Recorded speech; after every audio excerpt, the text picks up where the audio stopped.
matchup as well too, the oldest rivalry in the AFC, and that's between the Steelers and the Browns. And I know I've grown up knee deep in this rivalry, all those years of being clowned by Steelers fans and everything like that. It's humbling, and this is one of those you don't like each other type rivalries. You know what I mean? When it's Steelers Brown Day, it's going to be a whole lot of back and forth. You know what I mean, between the orange and the black. You know what I mean? So it's going to be it's a lot of fun. It's always a matchup that brings out the history and traditions of pro sports, the NFL, all that good stuff. So tonight we have another version of it, and we know last year they split. The Browns got a really good win last year, early in the year, on primetime TV. Actually on TNF, one of the first games on Prime. They did wind up beating the Steelers and getting themselves a great win, and it looked like the Browns were moving to some higher places at that point, because the way they beat them up, and so we got to the end of the season, and the Browns were in the shape that they're usually in, but they still had a decent record. It wasn't like anything like 2-13, but they were out of the playoffs by then. And then they played the Steelers and actually lost. And what's new? They've lost every single time in Pittsburgh since 2003. They haven't won there in 20 years. Last time they did win, though, they won 33-13. It was a Sunday night football game, and it was absolutely a nirvana of a game, because you thought that it was going to be the changing of the guard at that time, and wound up not even being close to being the changing of the guard.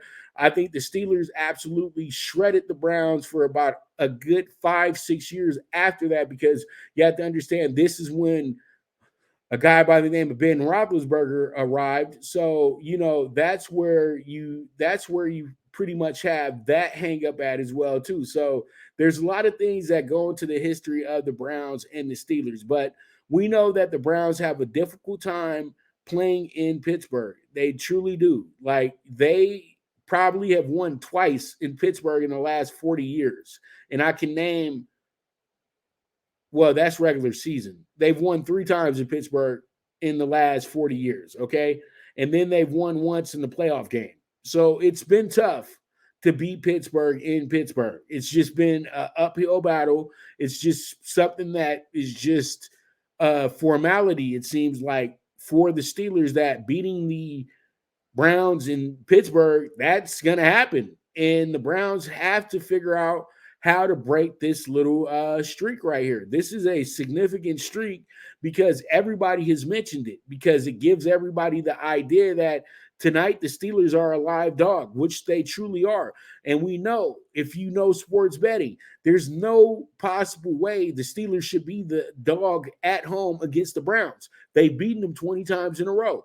But the thing is, the Steelers aren't coming in here with a regular Steelers team, and they're coming in here with players that are very important to the scheme who are not going to be playing tonight. So that's why the Steelers are a low doggy dog, but they're a small dog for a reason, because in reality, a lot of the odds makers, if they didn't have the one-sided situation they had going with the Browns, they might have made this a 4.5 to the Browns, because the Browns looked that good on opening day. They beat the team that was in the AFC Championship the last 2 years and won the AFC Championship back in 2021. So they have the group that can push them forward to higher places, but they have to get out the little things like this first. They have to get over the fact that the Steelers own them in Pittsburgh. They have to get over the fact that Pittsburgh has been that much more successful than them over the last 30 years as well, too. 2 Super Bowls to none. And the Steelers been to 4 or 5 of them as well, too. So those are the things you put into fruition, and you really look at this and say to yourself, hey, this is going to be one of the better games of the week, because this is a crossroads game. Is this going to be the new era of the Cleveland Browns, where success has returned to the city of Cleveland? Or will this still be the same old song where the Pittsburgh Steelers play the Cleveland Browns? They need to get themselves back into the win column. And guess what? They get themselves back into the win column with the one-sided victory over the Browns. That's how it's been. And when you go to Pittsburgh, it's always a house of horrors. I've never seen Pittsburgh have to really go in there and really have to ever have a game where they had to really claw and fight with the Browns in Pittsburgh to win the game. So the Browns have a lot going against them tonight, but I'm going to be in the business of breaking some streaks. And I think the Browns absolutely destroy the Steelers tonight because they want to send a message. They got the quarterback, they got the running back.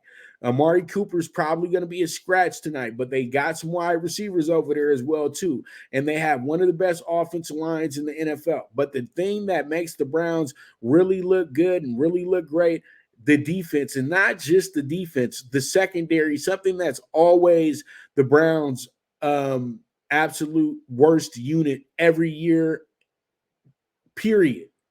And this year, they're the best unit on the defensive side. So it makes life that much easier for their front seven. This is an incredible team, but tonight will be a proving point for this team as well, too. That have they arrived, or is this just some more talk early in the season? We'll see how it goes. We'll see how it shakes out. We move forward from there.